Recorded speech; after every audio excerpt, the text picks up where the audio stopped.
년 전의 한 시대를 살아간 매우 불안정한 삶의 조건 속에서도 거기에 묻히거나 떠밀려가지 않고 스스로 그 어려움을 뛰어넘어 사회적으로 인식을 확대해 나간 평범한 청년, 꾸준하게 앞으로 나아갔던 한 청년의 이야기를 오늘은 들어보고자 마련하였습니다.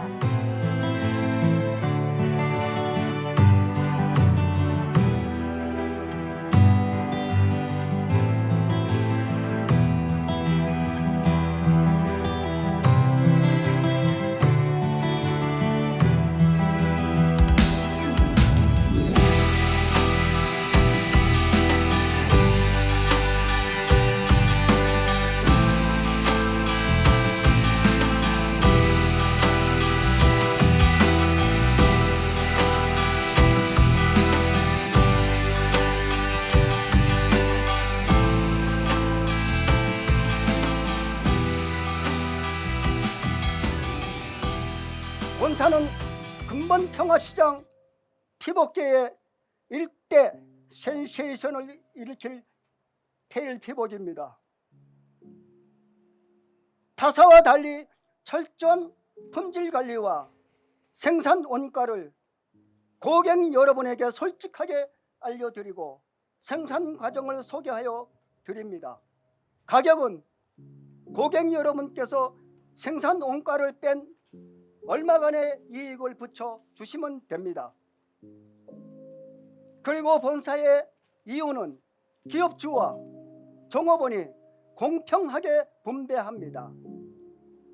여러분의 자녀분들이 종업원을 건강보호부터 교육에까지 철저하게 관리합니다. 본사의 모토는 정직입니다. 전태일은 자본과 노동의 이상적인 공존을 고민한 적이 있습니다. 그는 공평한 분배 그리고 공존을 꿈꿔봤습니다. 하지만 그 후 전태일은 자신의 삶의 방향을 확 바꿔버립니다. 그리고 다시 결단을 내리고 평화시장 여공의 곁으로 돌아갑니다. 절망을 노동자의 희망으로 만들기 위한 그의 고민이 이 시기에 이루어지는 것입니다.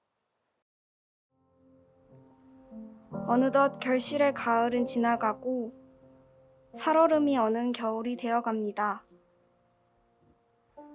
아버지께서 하시던 삭제품을 그만두시고 자작으로 제품을 처음 시작하였습니다. 겨울이 되면은 자연히 사람들은 옷을 많이 입게 되고 여기에 비례하여 제품은 잘 되었습니다.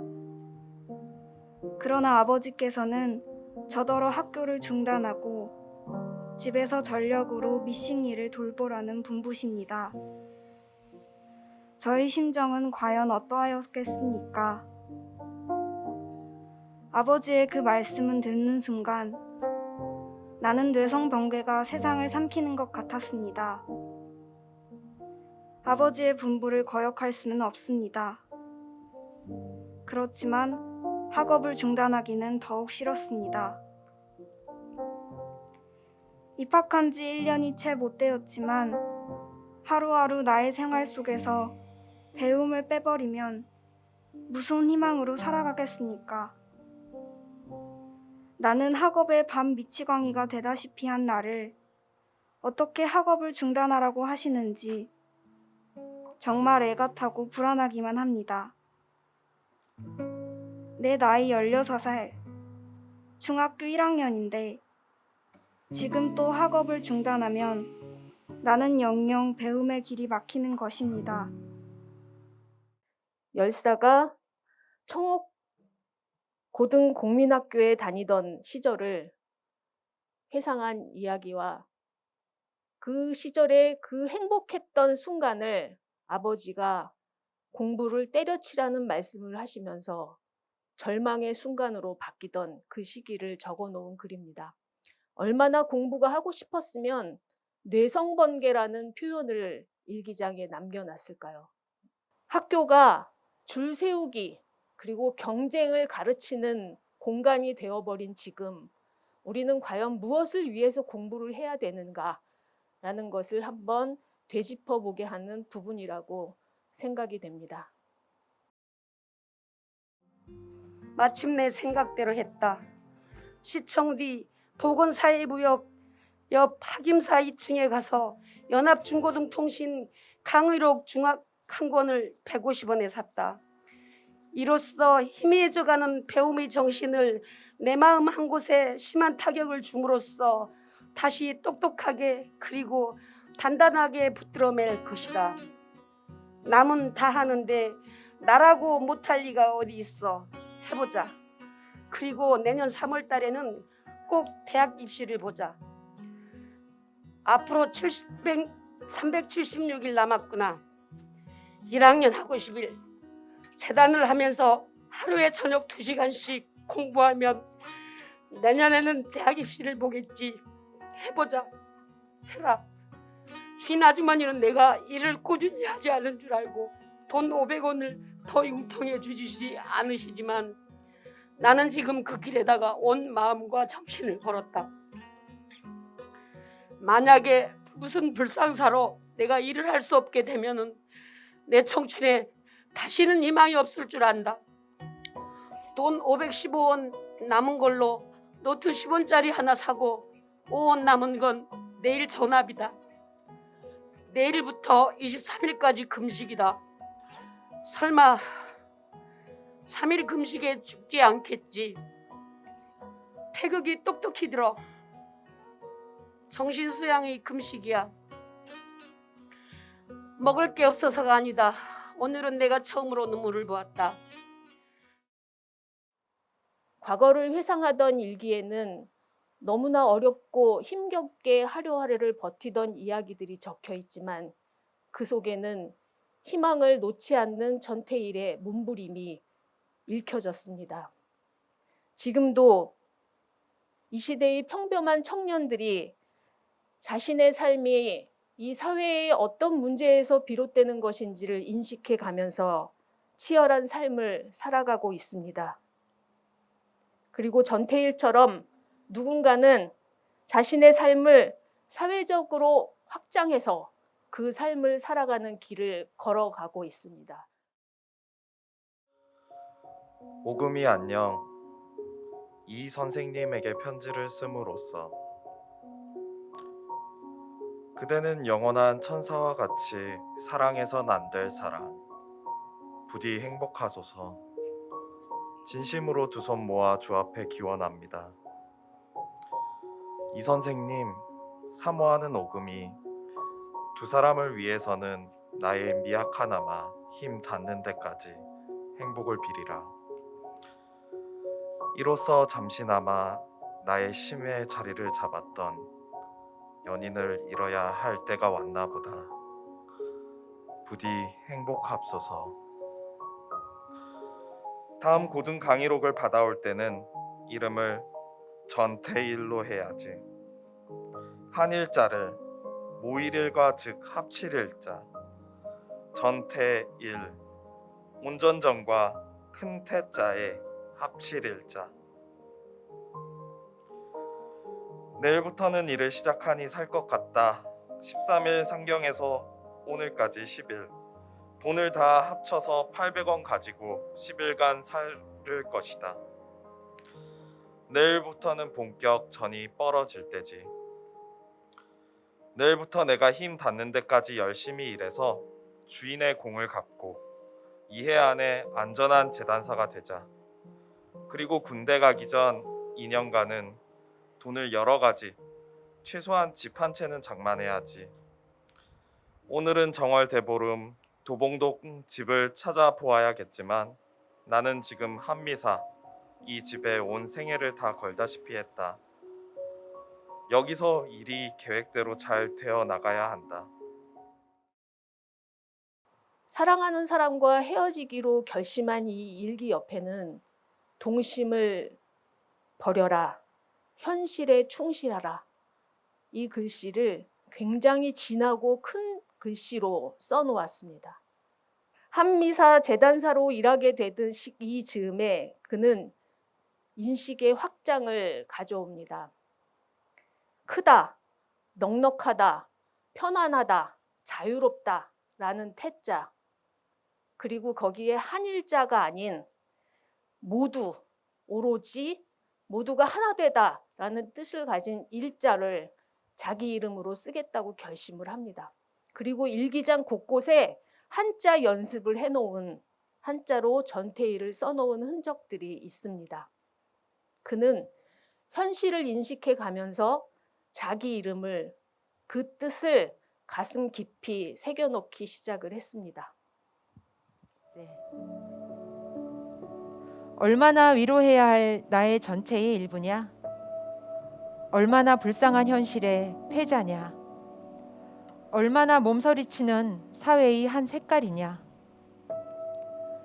그보다 저주받아야 할 불합리한 현실이 쓰다 버린 쪽박이다. 쪽박을 쓰기 시작했으면 끝까지 부서지지 않게 잘 쓰든지, 아니면 아예 쓰지를 말던지, 이것도 아니고 저것도 아닌 그저 무의미하게 사회는 자기의 이익 하나를 위해 여기 이 어질고 착한, 반항하지 못하는 마도로스 모자를 쓴 한 인간을, 아니 저희들의 전체의 일부를 메마른 길바닥 위에 아무렇게나 내던져 버렸다. 이 가엾은 인간은 처음 얼마간은 뜨거운 길바닥에서 정신을 못 차리고, 얼마를 지나고 또 정신을 차리고 일어나는 시간을 보내고, 또 의미와 자존심으로 얼마를 보내고, 마침내 금이 간 쪽박은 뜨거운 열기에 물기가 증발되고 말라 비틀어 내려 두 쪽이 난다. 그중 한쪽은 자진해서 쓰레기통에 눈을 감고 죽어버렸다. 어떻게든 떨어져 나간 한쪽은 다시 물기를 빨아들여 비뚤어졌던 육체를 다시 펴고 어떻게든 또다시 그 전체 속에 뭉쳐보기를 희망하는 것일 거야. 그런데 내 앞에 선 이 반쪽은 희망하는 것이 아니라 떨어져 나간 반쪽을 생각하는 것 같아. 지난날에 그 많은 양의 물을 움키던 그 반쪽을 말일세. 나도 예외는 아닐세. 그렇지만 나는 그 속에 뭉치기를 희망하지 않고 그 뭉친 덩어리를 전부 분해해 버리겠네. 불평등한 현실의 이야기, 그리고 힘든 노동을 하는 여성들에 관한 이야기, 여성 노동자에 관한 이야기, 그리고 비인간적인 노동 현장의 이야기가 이 편지에 고스란히 담겨 있습니다. 노동에 지친 이들을 보면서 테일은 무슨 생각을 했을까요? 여러분은 하루의 노동을 마치고 무슨 생각을 하십니까? 저희들은 근로기준법 혜택을 조금도 못 받으며 더구나 2만 명에 넘는 종업원의 90% 이상이 평균 연령 18세 여성입니다. 기준법이 없다고 하더라도 인간으로서 어떻게 여자에게 15시간의 작업을 강요합니까? 미싱사의 노동이라면 모든 노동 중에서 제일 힘든 노동으로 여성들은 견뎌내지를 못합니다. 또한 2만여 명 중 40%를 차지하는 시다공들은 평균 연령 15세의 어린이들로서 육체적으로 정식적으로 성장기에 있는 이들은 회복할 수 없는 결정적이고 치명적인 타격인 것을 부인할 수 없습니다. 전부가 다 영세민의 자녀들로서 굶주림과 어려운 현실을 이기려고 하루에 70원 내지 100원의 급료를 받으며 17에서 18시간의 작업을 합니다. 사회는 이 착하고 깨끗한 동심에게 너무나 모질고 메마른 면만 보입니다. 저는 여기에서 각하께 간구하지 않을 수 없습니다. 하루속히 신체적으로 정신적으로 약한 여공들을 보호하십시오. 최소한 당사들의 건강에 영향을 끼치지 않을 정도로 만족할 순진한 동심들입니다. 저희들의 요구는 1일 15시간의 노동시간을 단축하십시오.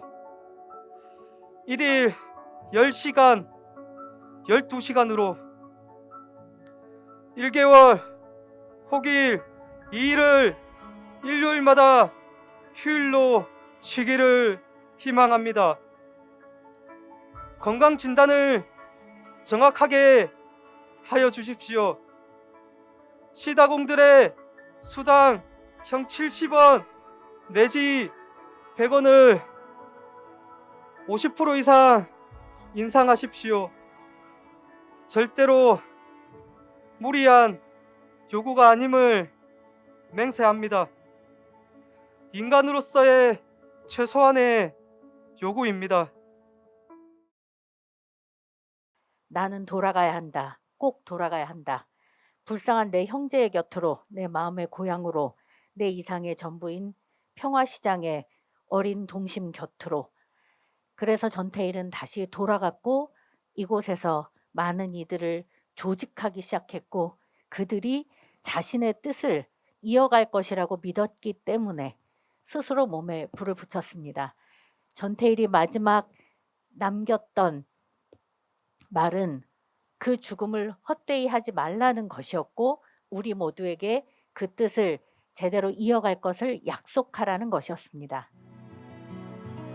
미싱선 어린 제잘거림 서럽던 거리는 사라지고 되살아난 천에서 달리는 사람들 번쩍거리는 밤 불빛들에 눈이 아프다. 나의 삶은 죽음은 투쟁은 어디로 갔는가. 필요할 때 소환되어 이리로 저리로 휩쓸리다. 시멘트 바닥에 두 다리 잠긴 채 움직일 수 없게 붙박이로 세워진 나에게 꽃을 주지 마라. 여기에 나는 없다. 억울한 곳에 막막한 곳에 당장이라도 터질 것 같은 눈물 삼키고 이를 악무는 거기에